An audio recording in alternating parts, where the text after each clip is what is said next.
And every nation, as a matter of necessity, ought to have a healthcare policy, usually backed by legislation. Nigeria's National Healthcare Act, enacted in 2014, was basically to provide a legal framework for the regulation, development and measurement of Nigeria's healthcare system. 8 years after the House of Representatives has commenced its amendment to make it more comprehensive. And finally, it appears solution is in sight regarding the internal crisis facing some chapters of the All Progressives Congress. As a signal to that, the national leader of the party and chairman of the Presidential Reconciliation Committee of APC, Senator Bola Ahmed Tinubu, is taking the assignment with all the seriousness it deserves. Salihu Abdullahi reports that as a starter, he held a 4-hour closed-door meeting with APC leadership. Seek opinions and advice on various conflicts around some states, or if there's any national one, to reconcile, move the party in a cohesive manner, and reposition, if any, and build the confidence among ourselves. And that's the news for now. Good morning, Nigeria continues with Rhoda and Kinsley after the break. Stay with us. Unemployment, notably youth unemployment, features strongly in our party's manifesto. We intend to attack the problem frontally through revival of agriculture.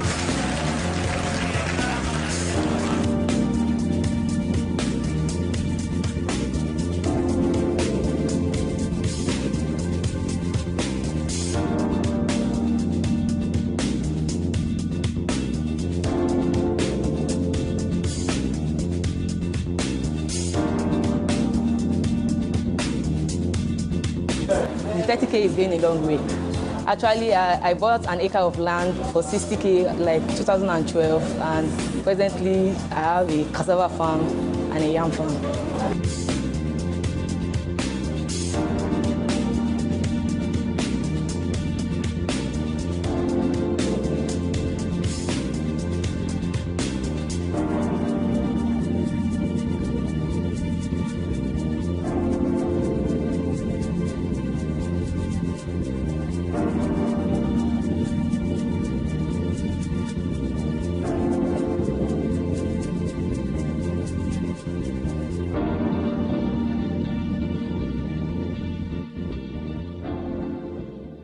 Reorganized, trained, and fully equipped, we are the new improved Nigeria Police Force. We fight crime, we bust syndicates. Whatever the crime, wherever the hideout, the Nigeria Police Force will get you busted. Stop kidnapping, armed robbery, murder, pipeline vandalism, and other criminal activities. Be productive. Be security conscious. Join the police force to secure your life and property. This message is from the Nigeria Police Force Public Relations Department. Sore throats, it's often caused by bacteria and viruses. Feels like they're having a party. You need Strepsils. It soothes the pain, plus it fights the germs with 2 germ-killing actives. Double power in 1 lozenge. Bye-bye sore throat. Take Strepsils. Whenever pain occurs, you want quick relief. Try Nurofen Express. It goes to the source of pain and gets to work in under 15 minutes. That's why Nurofen Express delivers fast and effective relief. Nurofen Express works at the source of pain. Fast. Being a mom is great, but when your child has a fever, you don't know what to do. I trust Nurofen for Children to take care of my child's pain and fever. Effective relief you can trust. Dettol team is visiting schools to teach children how to protect themselves from diseases. Do you know how we get illnesses like diarrhea, cough, and cold? No! They are spread through germs which are everywhere. You collect germs that cause diseases. You pick up germs from any surface, like when you don't wash your hands after going to the toilet, while playing. And then you can get sick because of germs. That's why you need to fight germs to stay healthy by washing your hands and taking your bath with Dettol soap to protect from up to 100 illness-causing germs. Wash, wash, wash your hands. What you have to do is bath, bath, bath yourself. Dettol soap every day. Wash, wash, wash your hands. Helen! Your kitchen gets 10 out of 10. Thank you. This also gets a 10. Should we see the toilet now? Sure. This gets just 1. It is clean. But not perfect 10. Better than my detergent and bleach? Impossible. Challenge? Try the new Apic 10X. Compared to bleach and detergent, Apic sticker formulation removes yellow stains times better, giving you a sparkling clean toilet. Wow. Now you also take that Apic 10X challenge. Also available in 200 ml pack. Ladies and gentlemen, please welcome the daring and invincible Louis the Mosquito. Responsible for 200 malaria cases all on its own. Is there anything that can kill Louis? Morphine!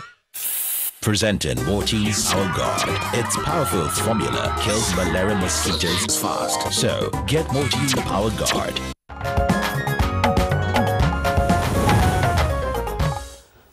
You're welcome back. Now it's time for us to take some business stories. And first, Nigeria's equities market is on the rebound after 7 straight days of losses occasioned by profit taking. Plus, inflation rate drops for the consecutive month in January 2018. Details of these stories with our correspondent Vivian Idebefo. And it's good to have you join us on Business News at this time. The Central Bank of Nigeria, CBN, says it has a target to gainfully engage 5 million people across the value chain through the Anchor Borrowers Scheme. This, the bank say, is feasible as the program has digitized its operations under the private sector-focused pilot model, which has commenced in 3 states of the Federation. Presently, 200,000 farmers from the North Central are participating in the dry season farming flagged off in the FCT, Niger and Kogi states, while 500,000 farmers will come on board during the rain-fed farming season. With 80% of 55 billion naira spent on the program in the last 2 years, stakeholders describe the revolution in Nigeria's agricultural landscape as the Midas touch, whose multiplier effect is the right direction for sustainability. Through the CBN effort, anybody, anywhere that wants to transact agribusiness with Nigeria today, he will find that transaction comfortable. He will find these people that is going to transact business accessible, verifiable, and as well reliable. Can use the structure of the Commodity Association to provide mentoring to the smallholder farmers, to provide extension services to the smallholder farmers, to provide training to the smallholder farmers. We are interested in ensuring that the price of rice and other food items come down. 260,000 smallholder farmers have so far cultivated more than 300,000 hectares of farmland across the country. The Anchor Borrowers program has a thrust of provision of farm inputs in kind and cash for farm labor to smallholder farmers to boost production of commodities under the scheme, stabilize inputs supplied to agro-processors, and address the country's negative balance of payments on food. Nigeria's annual inflation slowed for the 12th consecutive month, January, to 15.13%, compared with 15.37% recorded in December 2017. Figures from the National Bureau of Statistics released Wednesday also show the food price index stood at 18.92% in January, compared with 19.42% in December. The percentage change in the average composite CPI for the 12-month period ending January 2018 over the average of the CPI for the previous 12-month period was 16.22%, showing 0.28% point lower from 16.50% recorded in December 2017. On a month-on-month basis, the headline index increased by 0.8% in January, 0.21 percentage points higher from the rate of 0.59% recorded in December 2017. The rise in the food index was caused by increases in prices of imported foods in general, as well as bread and cereals, milk, cheese, meat, potatoes, and other tubers. And the Nigerian equities market rebounds Wednesday after 7 straight days of losses occasioned by profit-taking. Up next is a graphic summary of the trading figures for the day.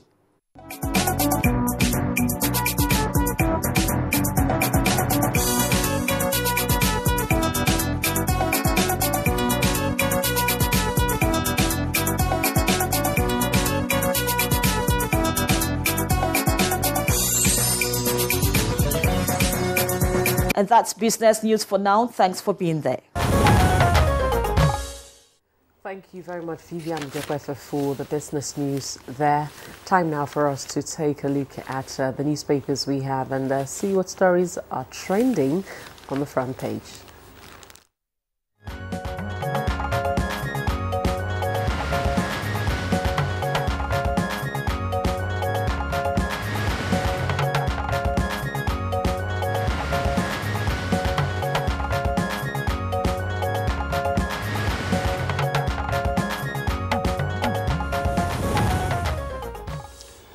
All right, newspaper reviewer Bayo Atebe is here in the studios for today's edition. Bayo, morning and welcome. Thank you. Good morning, Kinsley. Good morning, Rhoda. Good morning, Good morning, Nigeria. How was yesterday?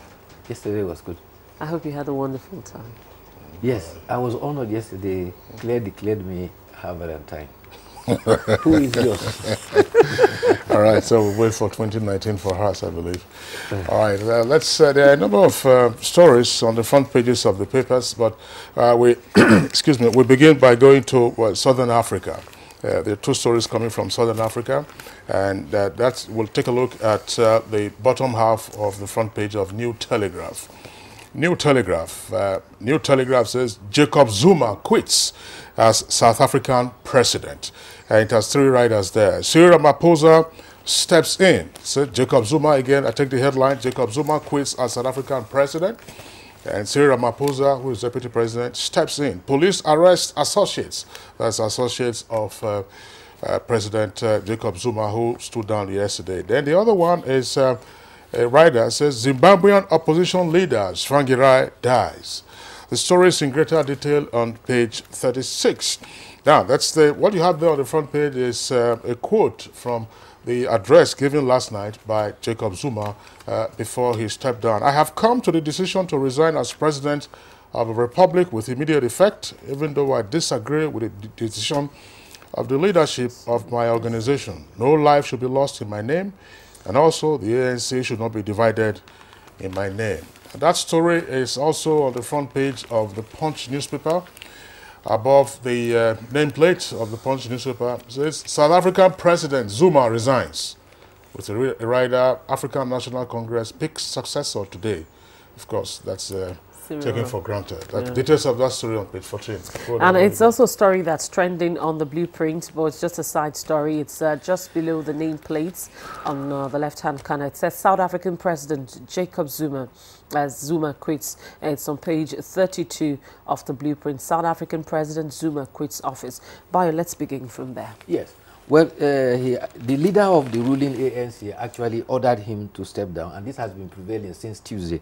So eventually he gave up, and then in the broadcast indicated that. But Deputy President Cyril Ramaphosa is speculated to step in because he's the current ANC leader, and he is expected to become the president when they vote eventually today. Zuma is a veteran. If you recall, he was jailed with Nelson Mandela. He spent 10 years in Robben Island. 2 weeks of deliberation for ANC is what actually eventually culminated in this. You recall that he's been coming under criticism for corruption, particularly with some 3 Indian companies for which he said to have awarded contracts, and he has what was implied like a kickback from him. His resignation now brings to 3 leaders in Africa that have resigned in the last 3 months. Joseph Eduardo dos Santos of Angola stepped down after 38 years, and Robert Mugabe also stepped down in Zimbabwe after 37 years. Unfortunately, renowned opposition leader in Zimbabwe, Morgan Tsvangirai, who was rushed into the hospital in South Africa a couple of months ago, died at the age of 65. All right, 65. 65. Yeah, 65. Yes, 65, he was a Labour leader Yeah. before he got into opposition politics. All right, let's come home now and let's take the lead story for the blueprint. And it says, Tinubu to Nigerians, change can't be served like instant coffee. Tinubu to Nigerians, change can't be served like instant coffee.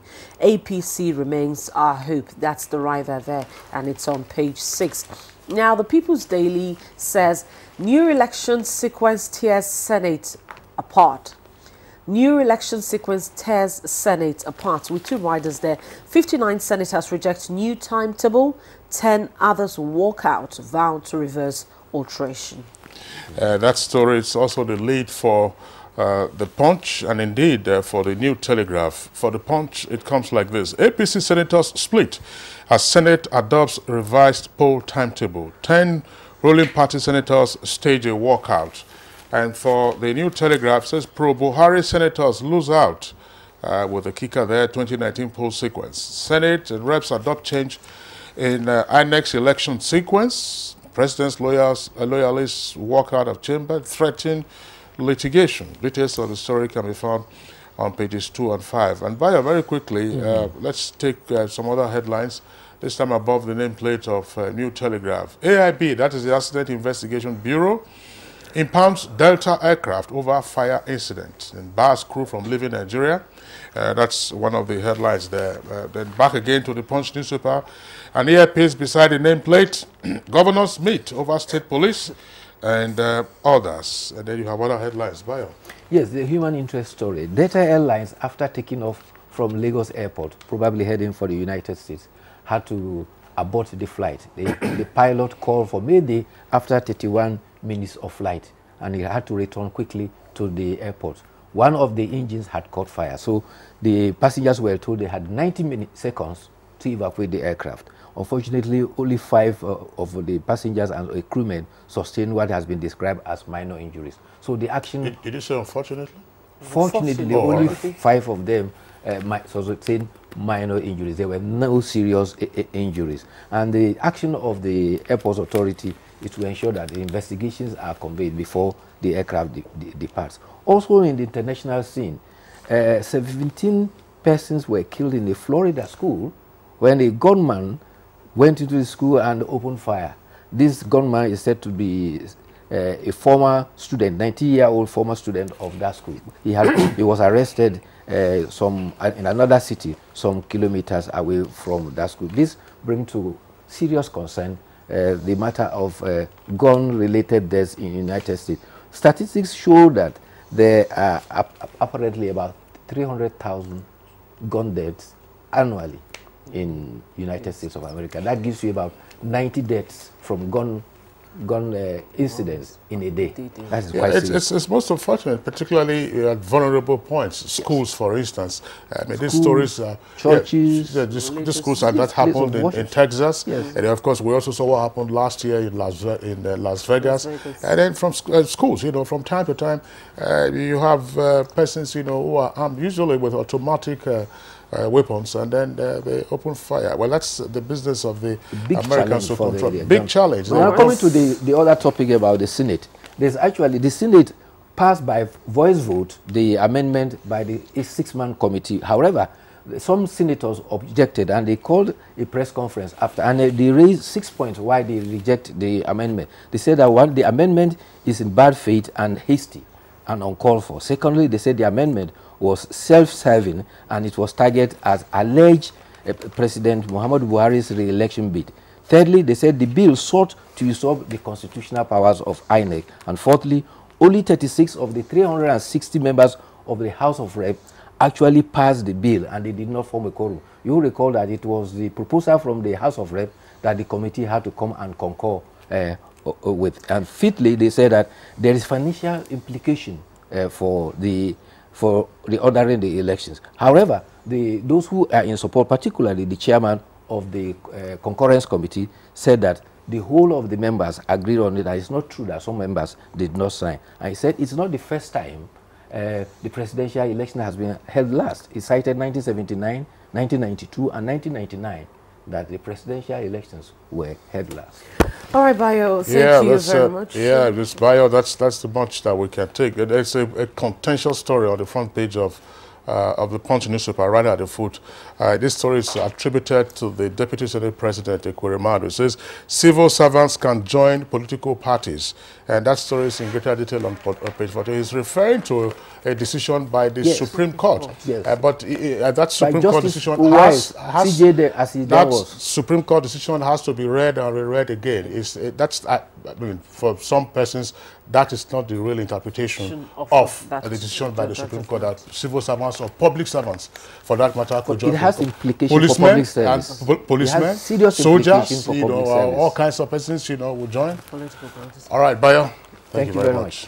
Right. Well, you're still watching Good Morning Nigeria. We'll take a short break now, and when we return, we'll begin a topic that we started yesterday. We've got a lot of guests in our studios across here in Abuja and across the country. We're talking money and politics. Hate speech is not a joke.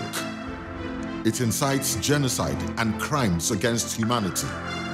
Most of Africa's civil wars are caused by hate speech from one tribe against another. We don't want it here. The Nigerian government stands firm against hate speech. I was distressed to notice that some of the comments, especially in the social media, have crossed our national red lines by daring to question our collective existence as a nation. This is a step too far. One nation bound in freedom, peace and unity. Nigeria, one nation, one people. This is a public service announcement brought to you by NTA. Dettol team is visiting schools to teach children how to protect themselves from diseases. Do you know how we get illnesses like diarrhea, cough, and cold? No! They are spread through germs, which are everywhere. You collect germs that cause diseases. You pick up germs from any surface, like when you don't wash your hands after going to the toilet, while playing. And then you can get sick because of germs. That's why you need to fight germs to stay healthy by washing your hands and taking your bath with Dettol soap to protect from up to 100 illness-causing germs. Wash, wash, wash your hands. What you have to do is bath, bath, bath yourself. Dettol soap every day. Wash, wash, wash your hands. Alas, who are they? Pepe them gang. Pepe them gang indeed. The slangs and coinages keep getting innovative, while our business innovation gets innovative in the opposite direction. Spell the word slay and tell me the etymology. Let us pepper with our brains, not pepper with clothes, makeup, and irresponsible loafing about behavior. Join your reed-cracking comedy this week as we explore the modern myths surrounding slay queens and slay mamas in the episode titled Pepper Them Gang. Come now in a flash before you hear that your Juma baby got in a clash. My sweetest heavens match. I follow you like your shadow on Snapchat. Loyal like a lover. Flash! Jumoke, my classmate. What? You here? Over and out. Brought to you by Glow, the largest data network. Glow Unlimited. Sore throats? It's often caused by bacteria and viruses. Feels like they're having a party. You need Strepsils. It soothes the pain, plus it fights the germs with 2 germ-killing actives. Double power in 1 lozenge. Bye-bye sore throat. Take Strepsils. Whenever pain occurs, you want quick relief. Try Nurofen Express. It goes to the source of pain and gets to work in under 15 minutes. That's why Nurofen Express delivers fast and effective relief. Nurofen Express works at the source of pain, fast. Being a mom is great, but when your child has a fever, you don't know what to do. I trust Nurofen for Children to take care of my child's pain and fever. Effective relief you can trust. What makes a Nigerian mom powerful? I encourage my kids to learn new things, and if they get hurt, I rely on the power of my Dettol's 1 capful to fight germs. My family needs protection from germs. I use the power of Dettol's 1 capful to disinfect surfaces and clothes. I trust the power of Dettol's 1 capful for bathing. The power of Dettol's 1 capful protects from up to 100 illness-causing germs. Be a powerful Nigerian mom with Dettol. Be 100% sure. Use Dettol Skin Jelly, which protects against germs for a healthy, smooth skin every day.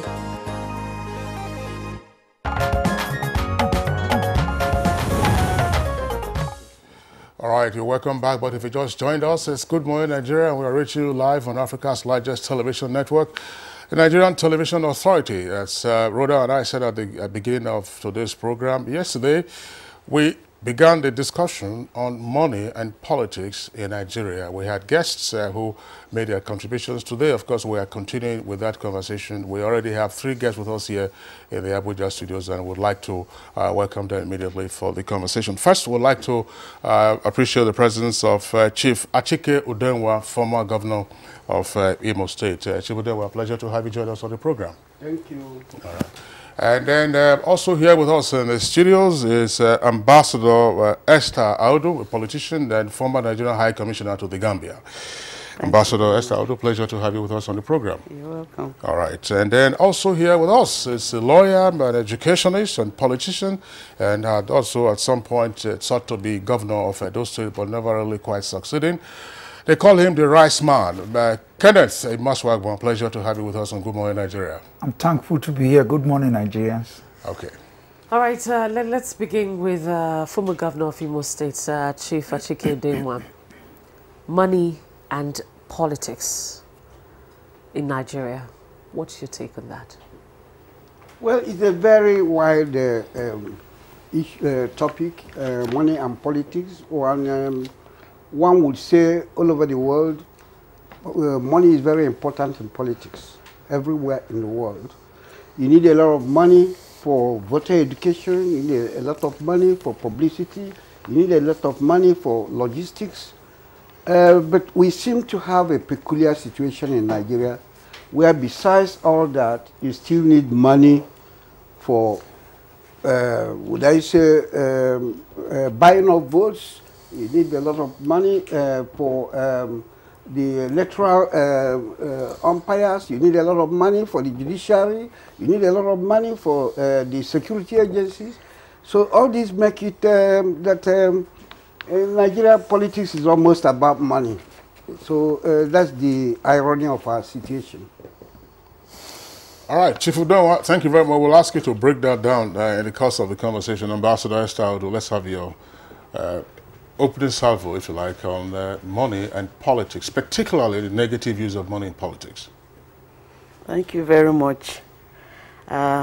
Just like His Excellency said, it's important to have money with you when you are going into active politics. But in most cases, a lot of people worship money, let me put it that way, because they believe that money could do everything. Yes, a lot of people say money does everything, but in politics, it cannot never be everything. You need money, yes, for basic things you have to carry out, you have to do politically. But if you are a popular person, there are areas where money will not work. And if you have to say money has to work, then you are sure of going for not the best. You will just be going for what money will get for you and not the best. So money is necessary, yes, because you have to campaign. People have to move out for campaign with you. You have to take care of them. You have to pay necessary fees to your political party, even to the INEC, where you have specific amounts you need to pay to be able to contest and also go out for campaigns, because you need to fuel your vehicles and so on. Those are basics. But where you need to give money in order to get votes, that is where the negative aspect of it comes. If you have to pay money to get votes, then you are sure that you are going to buy that position you are looking for. And you are not actually sure of yourself. That is why you have to use money in such areas. But if you are sure of yourself, you're a purposeful leader, you're a patriotic person, you will go for what you believe that people know you for. And that is that area of being a purposeful leader, knowing what you are going for, and then knowing that the people know you and they trust in you. And so you'll be sure of getting that support you are looking for. But for you to go buying votes, it means you are not sure of yourself, and it means those voting for you are actually voting for their doom, because they will never get the best. All right, thank you very much, Esther Audu. You're speaking of the norm, what it ought to be, what the situation should actually be normally. But we're talking about this today, or we've been talking about this since yesterday, because the negative aspect somehow has overshadowed. Nigeria is not the only country where we use money for politics. The money that was estimated to have been used in the last American election was one of the highest ever, in elections in America. But then in our situation, let's bring in Kenneth Imaswagbon. Give us your experience. You have contested the Edo State governorship election 3 times now. What has your experience been? Yeah, thanks, NTA. For a foundational talk, money is needed in politics. Money is politics, politics is money. All over the world, from America to France, France to Japan, Japan to Germany, even in the UK, all over the world, money is the engine oil needed to oil the political wheel. Money is used both in the advanced world and also in Africa, or the developing democracies. But however, the application is what is very, very important. The method, the use, and the ways in which we apply the use of money. That takes me now to my practical experience. If all political parties need money, absolutely so. In civilized world, the financiers of political parties are the citizens, the multinationals, the industrialists, investors, party members. They invest based on ideology and values and expectation. The values and ideology, of course, is to benefit and make a society or a country better. In our country, very few money bags. I'm sorry, possibly those who have even looted the treasury of the country. They come together, they finance the political process. When 2-3 people finances political parties in Nigeria, of course, they become the owners, the shareholders, the subscribers, and they own they own the political parties. What is the effect of that? When you owe, you dictate.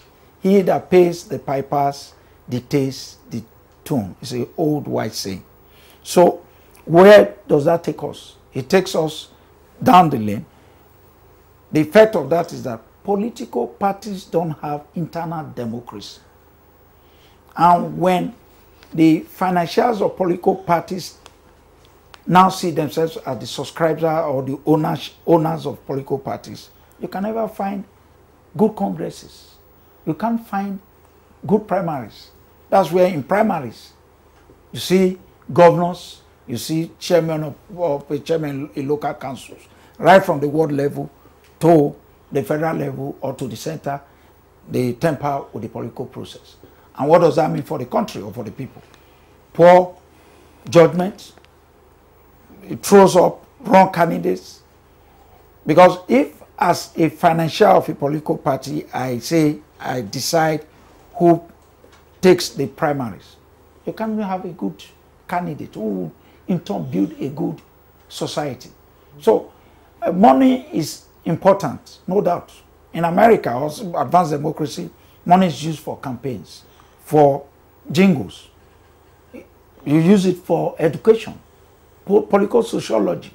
You socialize people, you educate people. That's what money is supposed to be used for. All right, but Kenneth Maswagwon, while I was introducing you, and I'm sure a number of our viewers who are watching, particularly those in Edo State, they know you as a rice man. Yes, sir. You were always very generous, distributing bags of rice. I'm not sure what the cost was at the time. Now that you have many rice producers, perhaps you're going to have competitors in that arena. But tell us some more what it was like in terms of your, how did you, apart from the rice that you got, I don't know whether you had a rice farm then, but what was it that you encountered along the way, along the value chain of seeking political office? Money. I quite honestly, Kingsley, my history. It's I don't know the word to use. It wasn't satisfactory. I was a founding member of ACD. I ran for the election as governor as far back as 2006, 2007. Myself and Pastor Zayamo, who were the drivers of that action, and I was favored to win. But the leadership, I wouldn't mention him, asked that I must step down for Governor Shomole. I stepped down. In 2012, I left ACD. I left because of the mannerism of the way which I was stepped down. I didn't like it. The Edo people wanted me because they saw that I was young, vibrant, and I had the heart of the people.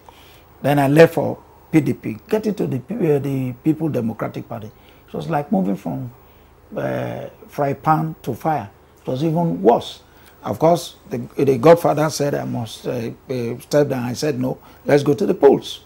We all know the history. I won in Edo South. I won against General Charles. But I lost my 5 local government because the Godfather then was from the Godfather was from my local government, from my senatorial. I lost my senatorial, but won the 7 local government in Edo South. And I lost Edo North. Edo South people refused to be, they wanted me. But that was the history. Then I also again left because of the president, the integrity of our current president, President Buhari. I left for the APC. And of course, we know also the history in our primaries in APC. It's sad, but this is our country. We must build our country. We must find a way forward. The way forward, Kingsley, is what I want us to say. Money is important, but the application is what is more important. Most importantly, we must make sure that we do deliberately things that would help educate the Nigerian people. Kenneth Maswagwon, thank you very much for that experience that you've just related to us. We'll come down later to deal with the specifics. You say money is important. What role did money actually play? Godfathers asking you to step down. Let's bring in again the former governor of Imo State, Chief Achike Udenwa. There is a saying, I'm sure you're familiar with that, the Godfather never sleeps. So in politics, the Godfather also doesn't sleep. How is that role played by the Godfather?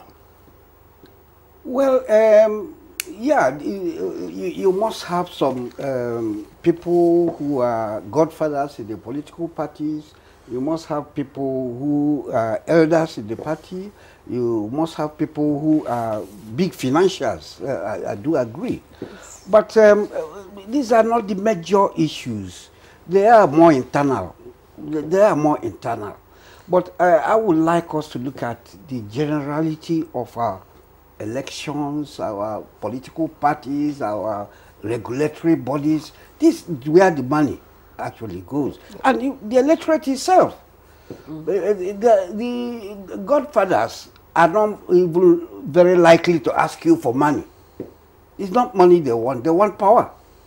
In most cases, the godfather might even sponsor you and say, okay, when you win, I have this, not in terms of physical money. But honestly, the amount of money we are spending in our elections is ridiculous. We've even gotten to the level where we distribute money at the polling booth. So this is the type of money I would like to look at. All right, go ahead. Look at it, go ahead. Okay, if you want me to go ahead, I will tell you. Honestly, our electoral system is bad. I've been around. I contested my first election in 1983. So I know what I'm talking. I know what the situation was at the time. I know what the situation is now. I knew the progression where we have come to. I can tell you in those days, I remember in 1979, I was a very young boy. when I was a member of PRP, I was a founding member of PRP. When Malam Aminu Kanu came to Port Harcourt in 1979 to campaign for the presidency, he didn't come with a kobo. I can testify to that. I was a member of the Rivers State Executive of the party. Not just the executive, the caucus of the party. He didn't bring a kobo. We raised the money. We quartered him in the hotel. He himself and his entourage. The late Abubakar Rimi was in that entourage. The late Mike Ibodu, who was his running mate, was in that entourage. Commander JB from Benue State was in that entourage. Many of them. I was sharing my car with Rimi, the late Abubakar Rimi. That was how we met. I was sharing my own personal car. I was the driver. So I can tell you, at that time, no, Malam did not bring one kobo. It was just those who believed in Malam. And then we ran the election. You saw what he did in Kanu, in Kaduna. He had a cult following. But today it's not like that. If a presidential candidate is coming to a state, he would have brought in so much money for the accommodation, for the crowd that is coming, for transportation. He brings everything. So we've deteriorated to this level. I was going to ask you, at what point did we get to this? Because you said, with your experience in the past, you were referring to the 60s and 70s, it wasn't like this. At what point, and what is the reason for this? Yeah, it is as corruption and, would I say, too much want in our society, our greed. As it grew, so did it affect politics equally. Now, if you are talking of a presidential candidate is coming to a place, you must pay for the transport of the people coming. You must give them food. You must also give them some money, some allowances. When you check this, they are big amounts of money. So I'm not bothered about the money we use for publicity, for logistics. I'm not bothered about that. It's all over the world. But our own is peculiar. I'm telling you, we have deteriorated to the stage where you find that today people take money to the polling booth. All right, Chief Udenwa, thank you very much. We'll still come back to you, Ambassador Esther Odo. Let's pursue this narrative by Chief Udenwa with regard to the candidate now being relied on, as it were, virtually by all other political supporters to fund the campaign, to fund everything from the nomination, right through the primaries, right up also, even after the elections and the matter is in court. What has been your experience and what do you know? I would say my experience all through have been taking care of the basics. Like when I was in the UNCP and contested for the House of Representatives to represent Abuja Municipal Buhari Federal Constituency, I just came out of the civil service. I had no money. But I had to look for money for the basics because I had to pay the necessary fees to the political party and go for campaigns and those logistics needed. But like I said, I was a civil servant. I was a staff of FCDA and retired voluntarily. Went into this active politics by the demand of the women because at that time I just served as president of the National Council of Women's Societies in the FCT. So it was actually the women who told me to go for this House of Representatives election. And because they asked me to, they went out for campaigns for me, did most of the things. It was more of volunteering to work for me, because of the trust they had in me, maybe for their experience with me as their a leader in the past. So I needed money, yes, for basics, but I never needed money to bribe anybody to vote for me. Even to campaign for me. Yes, I needed money for those basics, but the women and their husbands and children campaigned for me without me giving them anything. So, what was the outcome? That's the I won. Okay. I won my primaries, even when I was contesting with a retired army officer.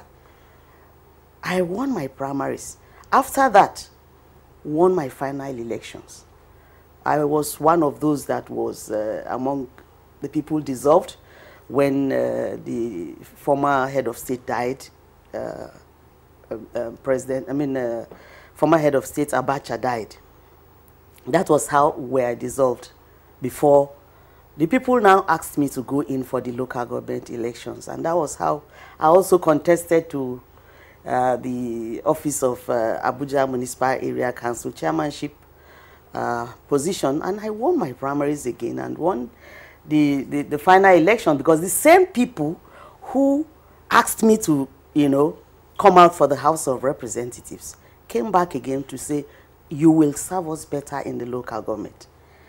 And they went ahead, supported me again, mobilized their husbands and their children, and I went out door to door too, to give basic, respect to elders within my constituency. How did you give that respect? Because yesterday, let me just contextualize this question. Yesterday, one of our guests indicated that part of the money you spend in politics is visitation. It's on visitation to key influencers, including the elders, traditional rulers, spiritualists and spiritual leaders. So how did you show respect to this? Well, my kind of respect was to make sure that I fish out those that are influential, those that had that will talk and people will believe in and go with. Visited them, not giving them anything, seeking their blessing, informing them that I was going in for a thing like this, and then seeking their advice too. A lot of them advised me. Some prayed for me. I didn't carry any money to anybody, and that was what it was, because there are people who will just support you because you have visited them. You have shown them that they have a position in the society that you respect, and then they feel respected. Not for anything, just you make sure that you identify with them. Show them that you know that they are influential and you will need their support. All right, thank you very much, Esther Audu. I'd like to get back to Kenneth, Ambassador Esther Audu. Let's get back to Kenneth Maswagbo. As you speak to, I'd like you to speak to, from your experience, the role of money, what money, the role that money really played on your experience. But then what she has said now, just going to pay homage and seek advice, and then she got elected. Is that possible today? Yes, my dear. Before I answer that question, there's a great question you ask His Excellency. How did we get, as a nation, as a people, to the emphasis of money more than our values? I think that is the major issue.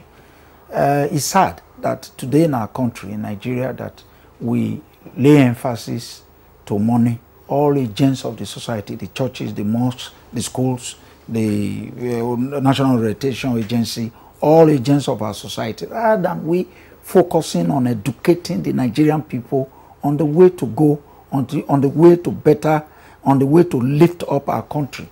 We give emphasis to money, mundane things. Money is very temporary. In churches today, all over, even in mosques, everywhere, if you don't have money, you are not regarded. So the society, the Nigerian people themselves see it as money answereth all things. Money is good, but bad money is bad. Good money is good. In politics, how did I use money? Of course, money, we need money to be able to move from one point to the other. We need money to advertise, to campaign, to feed people. When I was giving out rice, I was not giving it to political leaders or political actors. I was feeding the weak of Edo society, the ordinary man, the widow who can't eat, the school boy that have lost his father or mother. I was paying school fees for Edo people. That's why today in Edo, I'm like Pope John Paul. If I walk the street of Edo today, it's like electricity. So I was doing that because that is me. That's my heart for change. That is the heart of Mr. President, President Buhari. President Buhari wants the very weak of the Nigerian society to to be okay. But the system, our country, the value system of our country must be checked. This is why I will ask which way forward. The way forward is for all the agents of the Nigerian society to come together and let's call it enough is enough. Let's begin to emphasize values that will endure. What are those values? If you are a world chairman, you should serve the people well. If you are a local government chairman, build infrastructure. Make sure schools are working. The hospitals are working. That's why you were elected. You were not elected to return or give a feedback to the Godfather. The Godfather thrives because the people succumbs. The way it works, my dear, I have run thrice. In all the 3 elections I ran, the people wanted me. And in PDP, while I was in PDP, I was the only candidate who won across the 18 local governments. And the current governor of Rivers now said, oh wow, and I see why at the pre-meeting yesterday, Ken was furious. Because I said, look, if you don't do the right thing, the people was going to kick.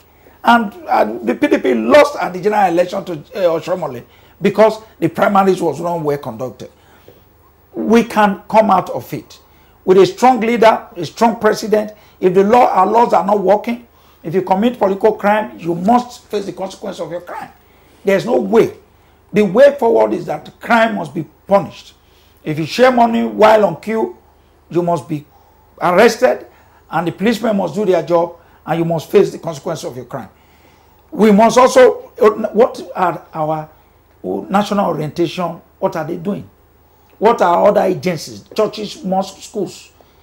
Where I work in Pesetas, do you know in the past 18 years, we run local primary election in our schools. Why?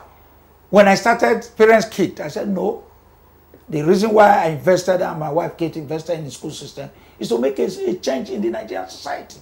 In Pesetas schools, you run for all offices and you see speeches of the children, 5, 7, 10, 11, 12 years old.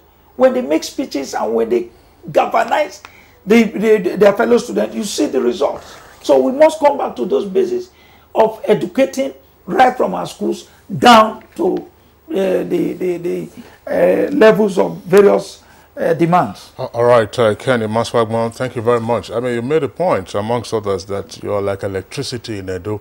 We're sure that the Benin Electricity Distribution Company will be very happy on Akapaba and Forestry Lane if you were to stand there to light up the environment. Well, once again, Your Excellency, former Governor of Imo State, Chief Achike Adenwa, let's see what is doable in terms of first seeking to reduce the influence of money in politics. What can we achieve? You painted a very interesting picture of the late Aminu Kano in 1979. That was for the PRP. Unfortunately, he didn't become president. Laji Shehu Shagari of the NPN became president. By 1983, when you contested the election, I'm sure you knew the role of 20 Naira note in that year's election. 20 Naira was the highest denomination at that time. Since then, of course, as you said, everything has gone downhill. What can we do to stop the slide and then begin to preach and get higher values? Thank you very much. I think all hope is not lost. But yeah, I do agree with my colleague here about probably reorientation and trying to get the society to appreciate. But I think beyond that, we have to strengthen our institutions. I would think that first and foremost, who are the institutions involved in electioneering in the country? These are the only people who can be of great assistance in reducing the influence of money. We talk about the INEC. I'm happy that today I know the current chairman of INEC. He was in the national conference with us. I know him as a very strong character. I know him as somebody who is quite straight. And some of his commissioners, I also happen to know, are like that. I do hope that let INEC come out and be a good umpire. That's the most important thing. If I can purchase INEC, I know politicians in this country who have in quotes, won elections 5 times, 6 times. They don't even need the voter. They will tell you that once they can get INEC, get the security, get the judiciary, they are there. And they'll be winning. Sorry, before we bring in Ambassador Esther Audu, is it possible for you to share with us some of the mechanics of compromising INEC, of compromising the security agencies? Because, I mean, you say, I would know of the alteration of the result sheets and so on and so forth. What are the mechanics? Because if you have to strengthen the institutions, you see, you have to also first understand the weak loopholes usually exploited by bad money. Well, what we are told today is that the card reader is going to work. I pray, because we have heard that the card reader will work in about the last 2 elections. And sparingly, it didn't work in most cases. So if the card reader can work, you can transmit results automatically without going through the process of collation at different levels.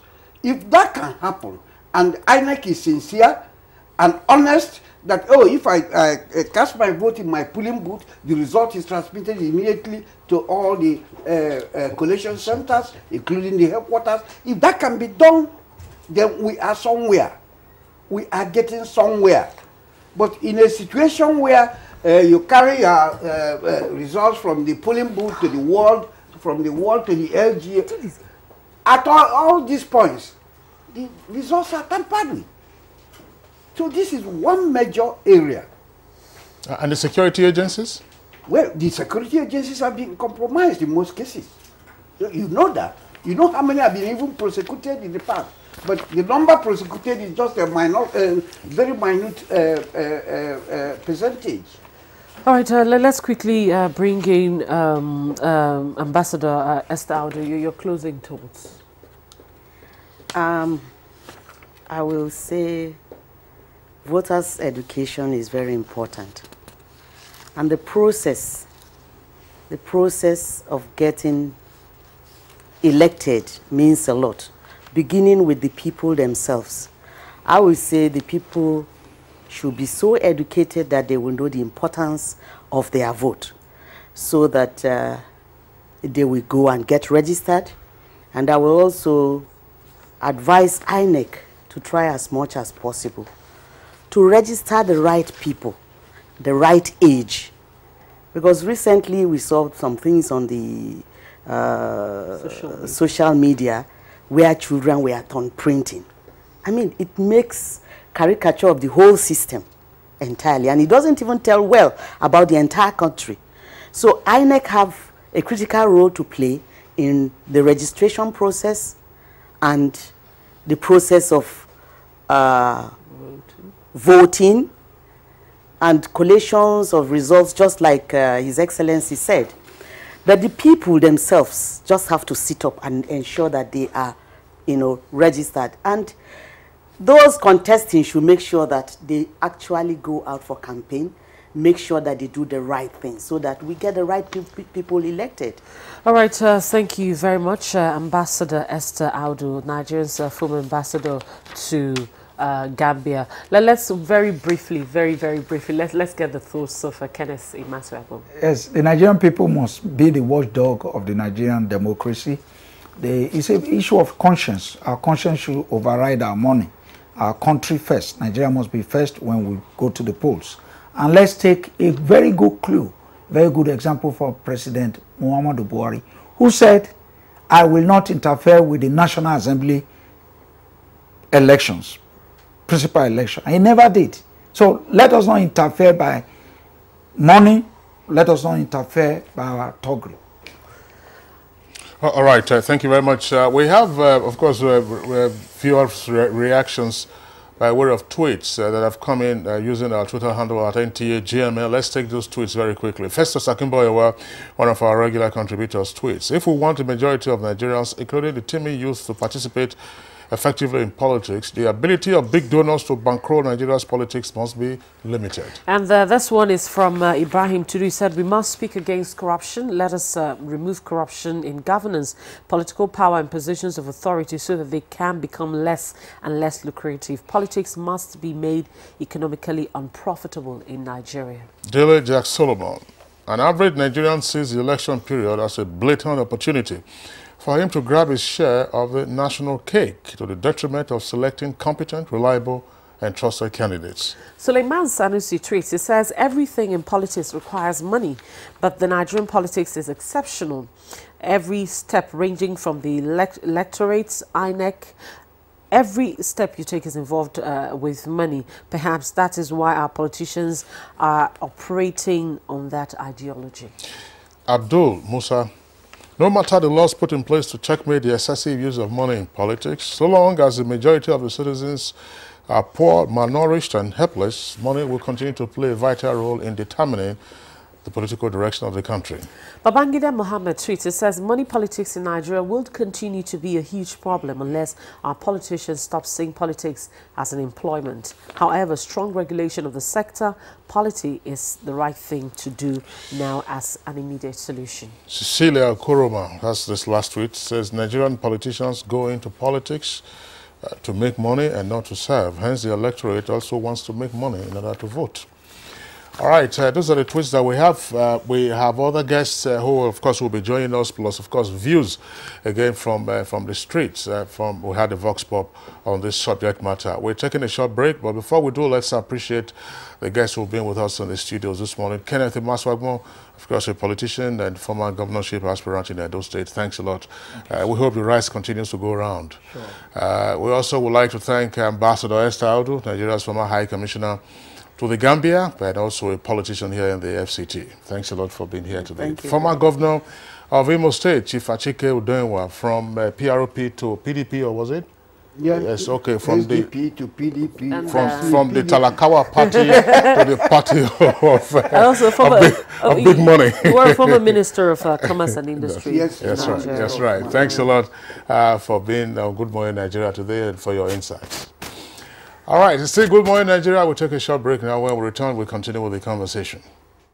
Cold and flu can spread through the contact of hands. And in such situations, I can't risk falling ill. So I recommend Dettol, as it protects from up to 100 illness-causing germs. That's why I want to be Dettol sure. Dettol, be 100%.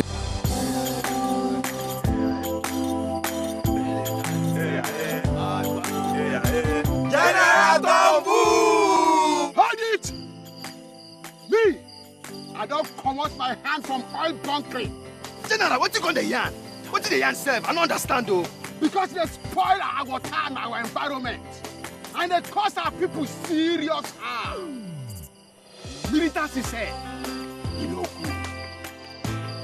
Me, I not do again Sam.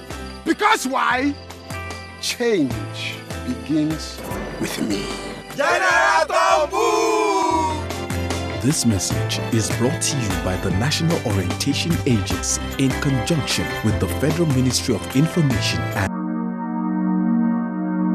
Nigerians. Suicide bombers are not spirits. They are not ghosts. They are human beings like you and me. They live amongst us. They are your neighbors. They are your friends today, but terrorists tomorrow. So you must know your neighbor now. Security begins with you and me. Know your neighbor. Be vigilant. Be security conscious. Report suspicious persons, objects, and movements to the police and other security agencies. The security of our nation is a duty for you and me. If you see something, say something. Nigeria unite against terrorism. This message is brought to you by the Federal Ministry of Information and Culture.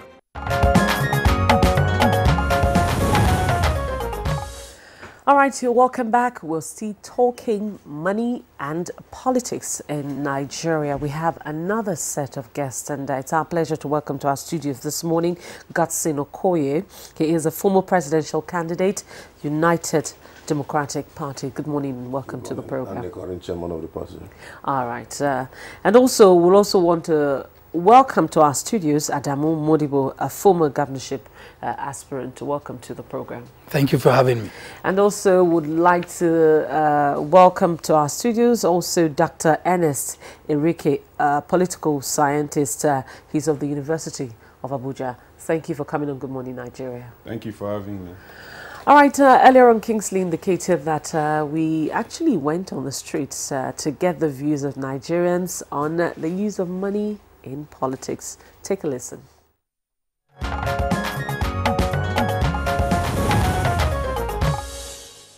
You cannot do without money to run for a political office. So much so that you finance your political campaigns, you finance your journeys, the movements of your supporters and what have you.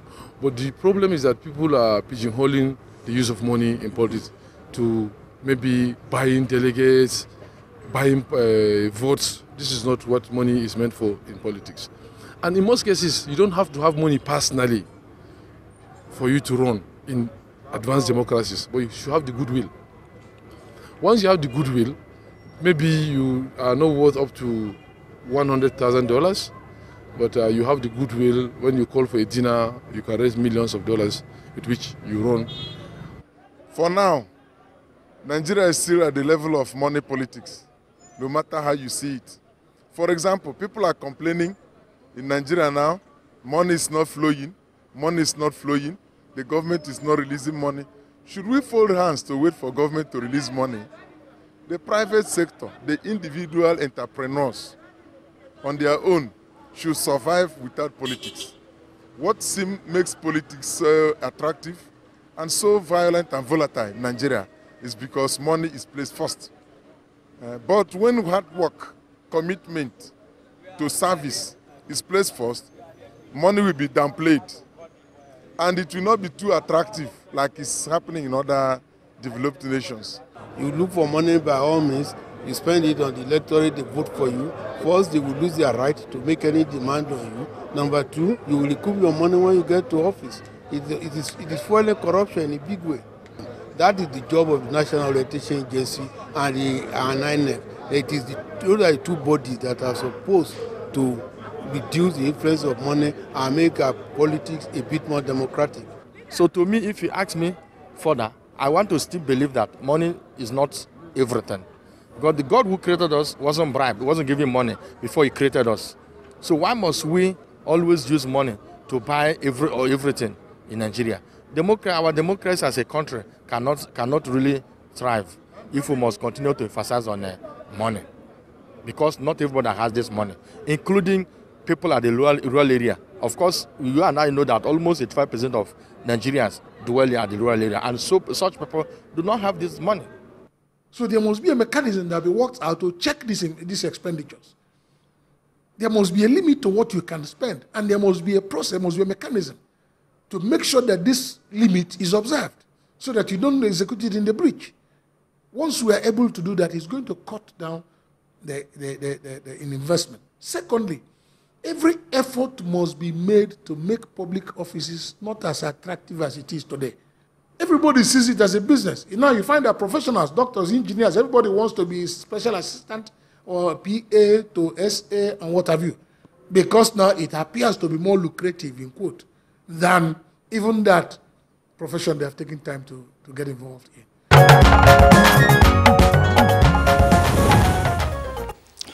All right. Well, you listened to the views there of some Nigerians. We earlier introduced guests, 3 of them here with us.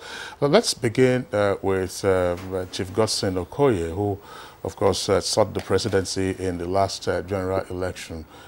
Our principal concern, of course, has to do with the negative influence of money in politics, or if you like, monetization of politics.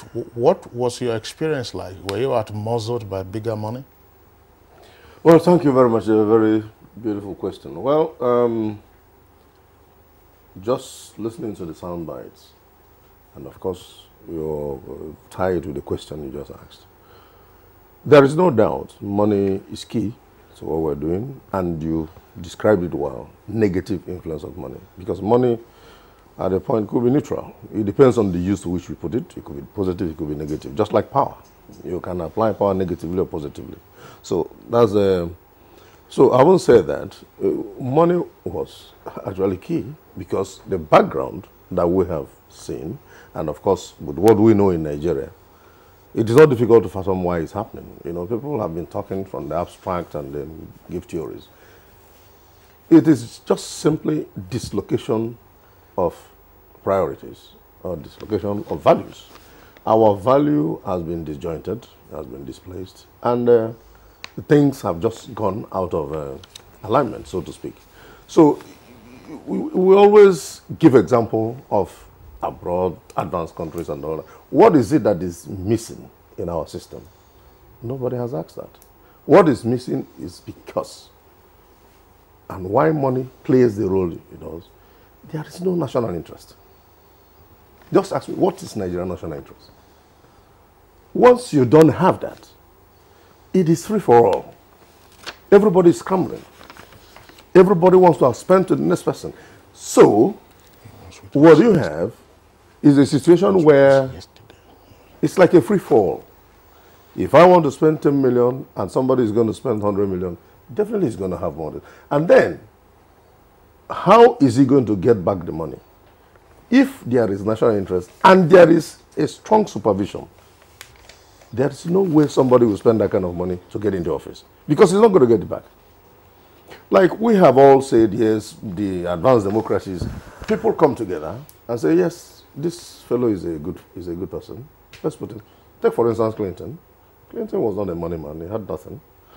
From when he was governor of Arkansas to when he became president, you know, people just said, yes, he's a brilliant, good idea. Let's make him governor. And from there, let's make him president. Same with Obama. Obama was, in fact, doing a whole lot of charity work in Chicago as a lawyer. He could have worked in bigger law firms, but he was doing charity things. And from there, people noticed him before he went to the Illinois Senate and then became president. So, having said that, it's because those people have love for their country first. The people don't have love for, people have love for their pockets. Just like people will say, today they're in party A, tomorrow they're in party B, and the moment you ask them, they say, oh, no permanent enemy, no permanent friend in politics, only permanent interest. The permanent interest that is defined in politics is permanent national interest, not permanent personal interest. And these are the issues. We must get our priorities and our values right. And unless and until we do that, money will keep playing a role. The role is playing, the negative role. Because if we have a national interest to which every other thing is hinged, it becomes difficult for what we are seeing to happen. All right, Godson Okoye, thank you very much there for your opening salvo. Let's, yesterday, by the way, we had Adamu Modibo, and of course, he gave many practical instances of what his experience was like. And as I indicated yesterday and even today, he has tried to be governor of Adamawa State as a candidate on 3 occasions. But so we'll pause Adamu Modibo in the meantime. I'll bring in Dr. Ernest Sereke. Dr. Ernest Sereke, let's get to your own views with regard to the deleterious role of money in our politics, taking in all kinds of issues. Yes. Okay, thank you very much. I think listening to some of the tweets that you read out, you get to know why money has become so pervasive in all the stages of election in Nigeria. I think I'll start by saying that in all the stages, money influences the outcome of election in Nigeria. As we speak, the ongoing continuous voter registration exercise that INEC is conducting is being influenced by politicians. Any serious politician in Nigeria now, in the normal Nigerian parlance, knows that you have to start from now to influence the outcome of the votes by mobilizing people, paying them to go and register where you have interest. Now, I think one thing we should do is to find out what are the factors, what is the reason behind, this impact of money in Nigerian politics. Now, even if we theorize, even if we speak academically and what have you, the truth of the matter is that there is high rate of poverty in Nigeria. People are hungry, and politicians understand that Nigerians are poor. They understand the nature of man. Yes, we can say that man is a political animal. But the truth of the matter is that man, before becoming a political animal, is an economic animal who must eat before he can have the energy to go and vote in elections. And Nigerian politicians understand all of this. Now, as a result of the fact that Nigerian politicians understand that poverty can be utilized as a tool in elections, when they get into power, they impoverish the people, they institute bad governance to ensure that the people remain poor, so that in times of elections, they will give out handouts to the people because they know that the people are hungry. And of course, he who pays the piper will definitely, dictate the tune. So that is one of the reasons why money has become influential. The other factor is because politicians have equally, separated themselves from the people.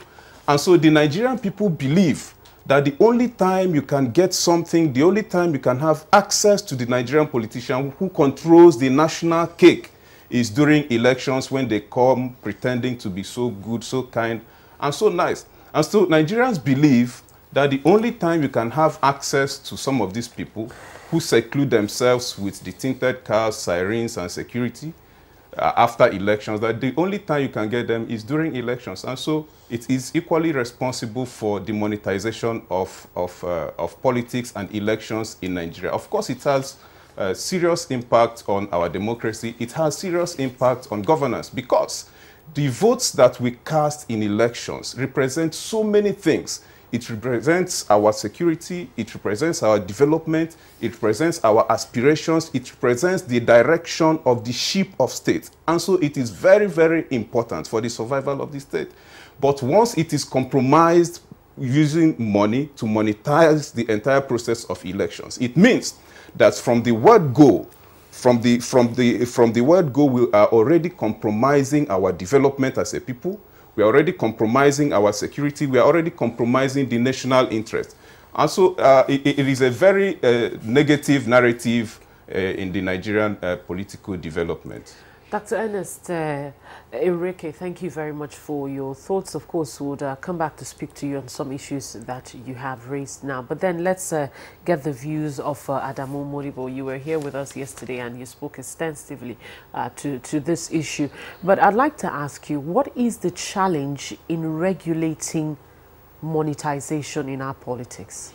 The challenge, thank you very much for having me. The challenge is simply the regulators, or the people who are supposed to enact our laws to regulate the conduct of our electoral process, are not sincere in their determination to ensure that they reform the process, the system. You see, human nature, or human existence, or human community, over time, from the beginning of time, from Adam, we always have dislocations, like my friend here said. We always have deterioration of our values. We always have problems. It's part and parcel of human nature. And from time to time, whenever you have such problems, you need to reform. And I will give you an example. Even the prophets, from the beginning of life, God sent various prophets to tell people to regulate the conduct of human behavior. From Adam to Noah to Moses, Abraham, Isaac, Ishmael, up to Jesus Christ and up to Prophet Muhammad, may peace be on all of them. They came not because of anything, but they came to reform the human community, because human beings went astray. So it's the same thing. Our electoral process has gone astray. Our electoral process needs reform. And yesterday, I told you here, I broke down these segments of the problem. First is the lack of intra-party honesty. There is a lot of corruption within the parties, within the political process within the parties. Good people do not emerge as candidates. Money bags hijack the process. People who have the highest bidders always win the primaries. How do you solve that? There's a need for the National Assembly to sit down and regulate intra-party process, leading to the emergence of candidates. We have to regulate. If you allow the parties to sit down and say they do self-regulation, it will not work. Because the people who are in charge of the parties are the people who benefit from the present situation. And after getting after passing the primary process, we go to the secondary process, which is the general election.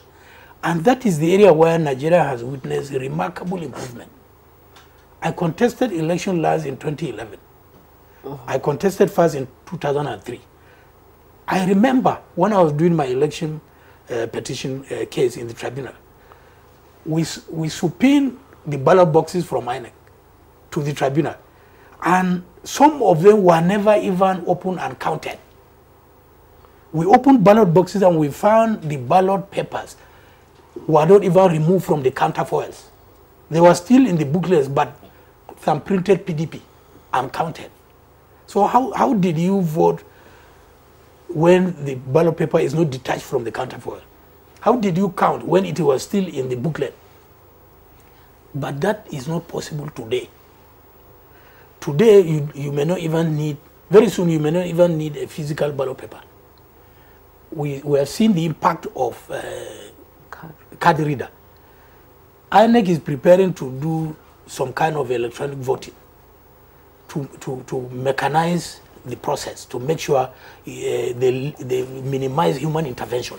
So at the secondary level, INEC has done a lot of reform in our electoral process, and that is why with the Anambra election, within 2 days, everything was sorted out and no complaint. Nobody went to tribunal. The same thing with other by-elections of the National Assembly seats that we have seen. Why is it so? It's because there were a lot of reforms conducted by INEC at the secondary level. And then the post-election level is the tribunals, the judiciary. There is a lot of corruption going on in that area also. You can win election, somebody will go and challenge you. If he has more money, you'll get your election cancelled and then give it to somebody. All right. So there's need to reform all these things. Yeah, Alhaji Modibo, let's pause here in the meantime so that you'll have the opportunity when we come back to you to talk about the third leg of the process, namely the post-election phase, the judiciary. Once again, we'll bring in Chief Okoye. Chief Okoye, looking at the institutional challenges and what would need to do in order to overcome the negative role of money in politics, what would be your suggestions against the background of some of the key points that you had earlier articulated, the lack of national interest and then, of course, the prevalence of love for pocket rather than love for country? Well, thank you very much. Like my colleagues have said, especially the Prof, the dislocation of the politicians from the road, that's the leaders and the road. It happens that way, just like I said. Political parties talk about party democracy. How do you tie practicing politics by political parties to the interests of the country? How do they blend? Where the presidential system we copied from the Americans, whether it is a Republican that is in power, the American interest is permanent. Whether it is Democrats that are there in the White House, the interest of America is permanent. So, unless we begin to do these things, all the complaints we are getting are just symptoms of the problem. And when that problem is solved, it's like malaria. It has different symptoms. But if you don't do the test and say, this is plasmodium that is causing malaria, you could treat headache, body weakness will be there, body temperature will be there. And then you could treat body temperature and the headache and body weakness. So until you're able to find out, and like I've said, if we're able to do the proper diagnosis, it will now tie in most of it, will produce the multiplier effect we'll need. Like the security people are talking about, how do they work to fulfill the interests of the country? How will INEC work to fulfill the interests of INEC? And not when you do an amendment of a procedure that satisfies maybe the person that supervises INEC or the person that does the appointment. For a period, it could satisfy it, but down the line, you meet another problem. So, but when you tie it to where the country is going, it becomes easy. You see, our value system, we must look at it. The institutional changes will flow with this. Like somebody will say, National Orientation Agency, what are they doing? National Orientation Agency is not dropping from the sky. It's a orientation agency that is within Nigeria. They go to the same market that all this will go to. They go to the same, maybe they use the same roads and all that. So, like my colleague has just said, there is need for reform. But the reform will be in the proper direction. Not just quick fixes that we do, that in the end, we still have issues here and there. Like, I'll give you an example. A friend of mine was in Ghana to get his son. You see, Nigerians have taken over the schools in Ghana now anyway. So he went there to put his son. And it didn't take up to 20 minutes. All the registration things have been done. And he said, Mr. Kofi, thank you very much. I appreciate it. He brought out $100 and gave to the man. The man said, no, sir, thank you very much, sir. I'm not interested in the money. My friend said he was confused. Since the time we came here, he was trying to convince the guy to take $100. He said he didn't know whether to put it back in his pocket or to drop it on the man's table. But the man was adamant. He said, no, I don't need it. I just did my job. That is where people work, because of that orientation, that the proper value system, that is for the interest of Ghana to show a good example of how things are done. This was just like about 2 or 3 years. The guy said, he called me on phone when he came back. He said he was pleasantly surprised what he saw. So Ghana is not too far from here. And of course, we have the same experience, ruled by the same British. So what we're saying, you need to, and of course, some of these things must come from the leadership. If you tell people, behave well, you have to do this, you shun money, and then your children are running amok with money and flashy cars, how do you hope to convince everybody every time that there is no need for money? So the people that are in leadership must also do in a way so that what Prof said will also have, you must interact with the people. But when you don't interact with people, you always believe it's all about money, and you give the police money, you give the INEC people money, you give the voters money, and then you make sure they vote.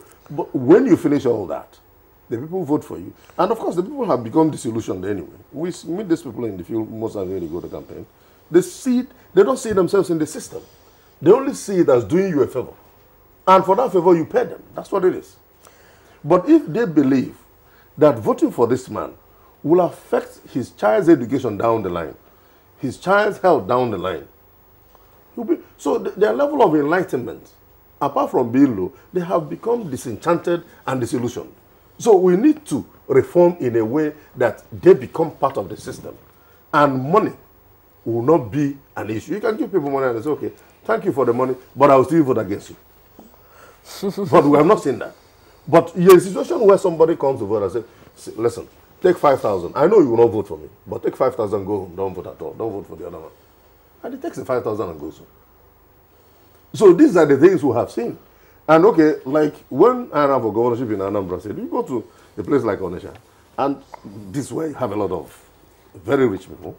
Some that I went to school with, some that were my seniors, some in fact that had money before I came out of. And you're talking with them, and they're like, okay, Soludo came and they gave the traders 10 million.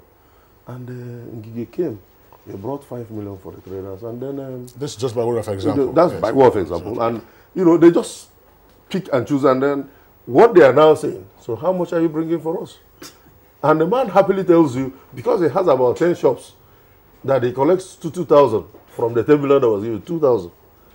So he times it by 10 shops that he has in the market. That's some money for him. But this is somebody that has been a millionaire for years. So you see, they are not really interested, so to speak. So people, the reform must involve getting people to be interested in the system, for them to know that it's about them, it's about everybody. But for me, when you keep the leadership, like I said, has a lot of work to do, so that the reform, both in the institutions and with the people, will have proper traction. All right, thank you very much, Godson Okoye. Let's bring in Dr. Erike. As you also continue to speak to the issue of why we are where we are in terms of monetization of our politics, I would also like you to share with us your experience having ran for an elective position and lost. What role did money actually play? Well, money played a very big role, and I can tell you that if I should recount my experience, I would say that I was completely and simply blown away by those you can refer to as money bags. Now, right from even obtaining the form, it was very expensive, because in Nigeria, for you to communicate to your political party that I want to contest a particular position, the parties have what they call expression of interest form. So even the freedom of expression is monetized by political parties. And so for you to even inform them that I have this idea, I want to contest an election, you first express that interest by buying what political parties call expression of interest form. Then after you have expressed your interest, the monetized expression, then the party will now allow you to go ahead and buy the nomination form, which is equally expensive. And if you are able to buy that, then you can now go to the field and face the delegates. And then, of course, the delegates believe that you have a lot of money, to dispense with. And so delegates will only vote for the person who has, who spends more, on the delegates.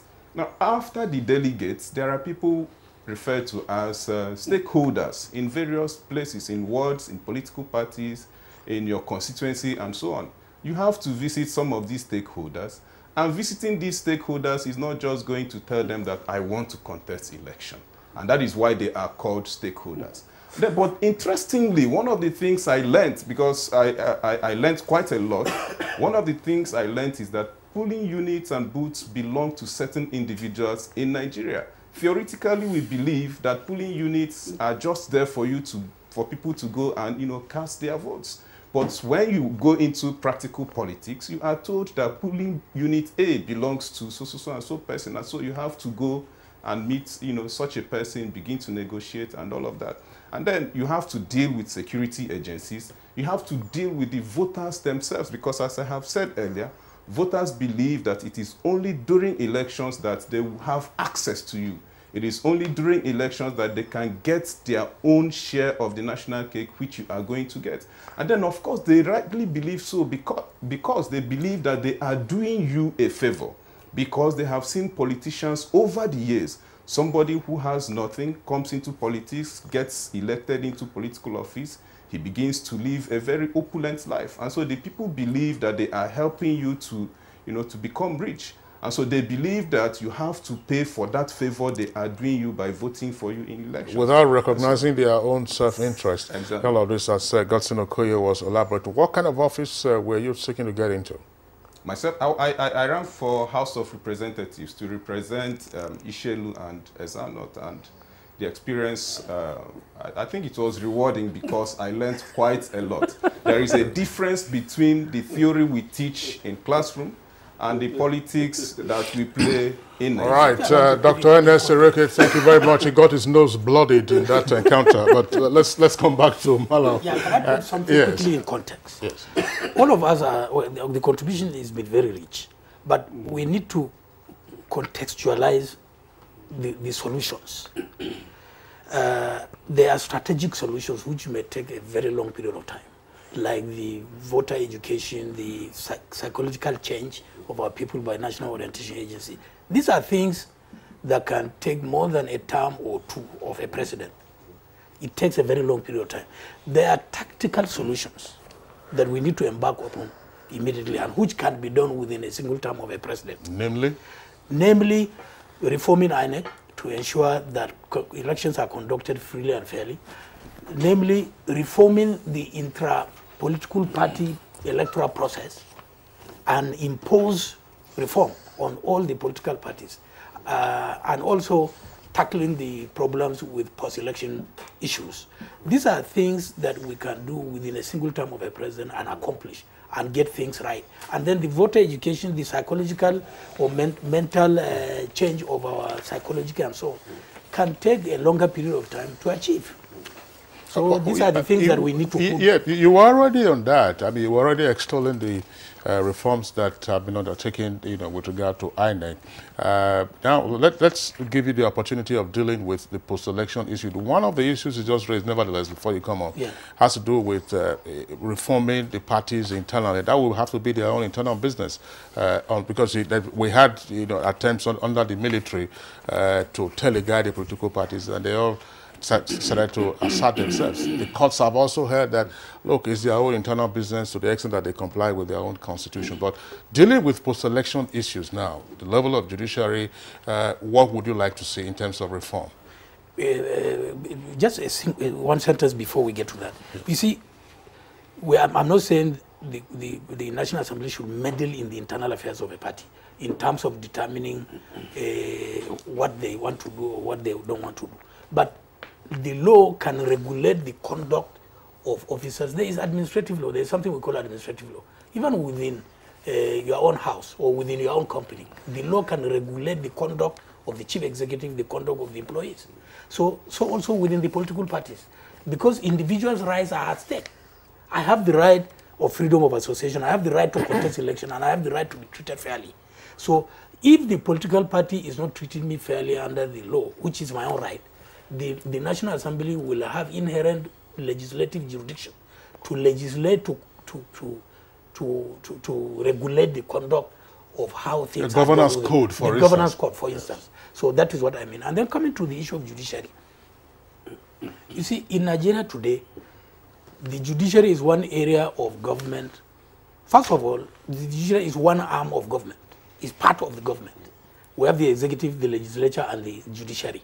So the judiciary today in Nigeria is one that is completely insulated. Nobody can go into the judiciary and try to find out whether things are done properly or improperly.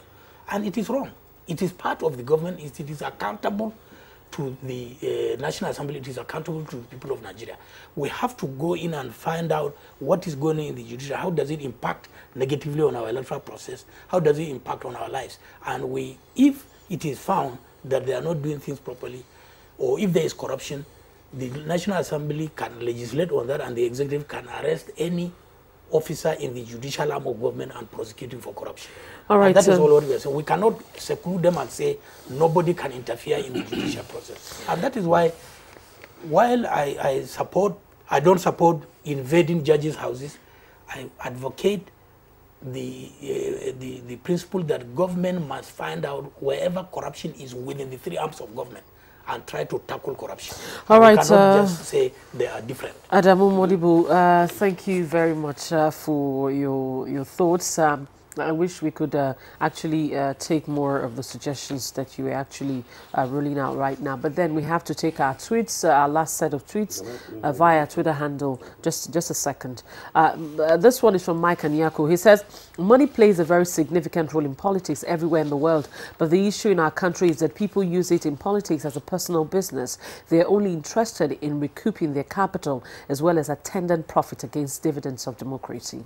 This is from Innocent Yawa James. Money is all that is required for politics to thrive, as in Nigeria. No, but we can't jettison the use of money because it plays a pivotal role right from the grassroots. Now, how do we make it less expensive should be our concern. And Noah Latunde tweet, he says, money and politics are like sesame twins. In Nigeria, the negative impact of money is blamed on high poverty. Winner takes it all in politics. Bola Nuga has this tweet. Money is needed in politics, but the flagrant use of it in Nigeria is worrisome. Law to enforce accountability in party politics is needed at this time. And until political offices are made less profitable, money will always matter in politics. And Samuel Ogbede tweets, he said, just as fire is beautiful when controlled and catastrophic when out of control, so is money in our electioneering. God help us. Omar Yakubu, people won't change until they are catalyzed to. Introduce technology at every possible stage, and the poorest candidate will run a successful election. Well, those are the tweets that we have right now. It's on that note, we want to say a very big thank you to Godson Okoye, former presidential candidate, United Democratic Party. He's also the chairman of the party. Thank you for coming on Good Morning Nigeria. And also a very big thank you to Adamu Modibo, who's a former governorship aspirant, and he's joined us for 2 days now, yesterday and today. Thank you for coming on the program. Thank you for having me. And finally, we want to thank Dr. Ernest Enrique, a political scientist and, of course, a politician. He's of the University of Abuja. Thank you for your thoughts and time. Thank you for having me.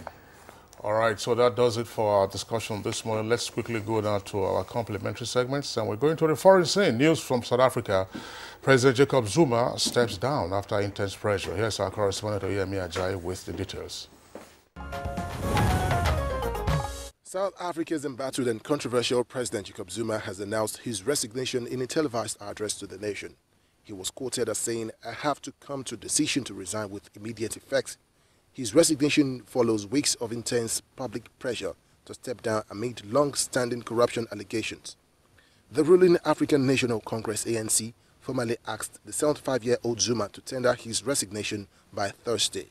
He initially refused, saying he did not understand why he was being told to step down, saying it was quite an unfair move by the party.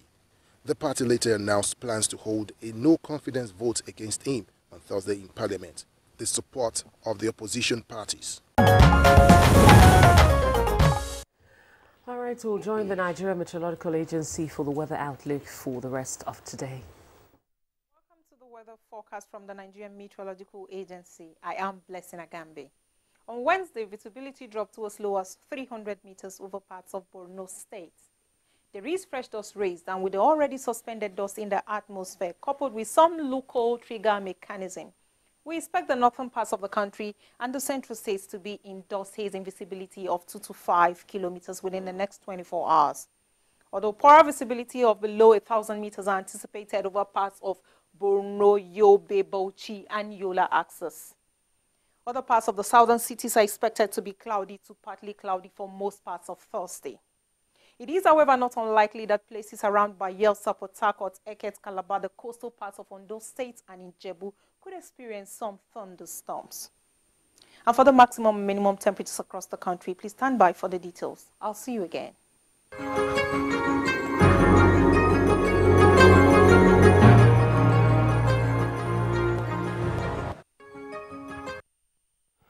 And that's it on Good Morning Nigeria. Today, we thank you so much for joining us. We'll be back again tomorrow morning at 7. We do hope that you join us. I'm Rhoda Anonam. Thank you for watching. And I'm Kingsley Osadolo. I join Rhoda in appreciating you tuning in. Enjoy the rest of your day.